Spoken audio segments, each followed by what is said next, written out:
Hi, this is Kevin from EyouAgro. Before buying hail netting, many growers ask only one question. What is the price? But price alone cannot tell you whether the net is right for your orchard. A better approach is to ask the right questions before you buy. Here are 7 questions every grower should ask.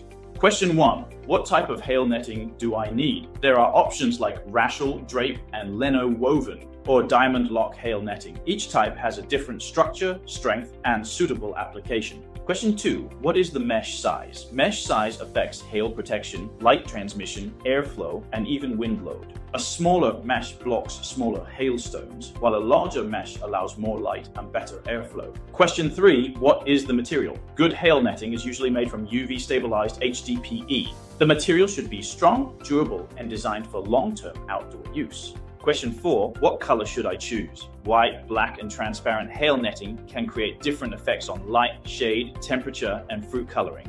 The best color choice depends on your specific crop needs and your local climate conditions. Question 5. What accessories are needed? A complete hail netting system may require connection clips, top wire clips, bungee cords, hooks, and other fixing accessories. Without the right bungee cords and fixing accessories, even a good net may not perform well. Question 6. How will the net be installed? The installation method affects tension, stability, labor cost, and long-term maintenance. Know whether your system is a simple drape, a flat canopy, or supported by professional posts and wires. Question 7. What is the expected service life? Please do not only ask about the lowest price. Ask about UV resistance, warranty, field performance, and how many seasons the net is expected to last. At EyouAgro, we help growers choose hail netting based on real crop needs, weather risk, and orchard structure. If you are planning a hail protection project, contact us for a practical recommendation. Thanks for watching, and see you next time.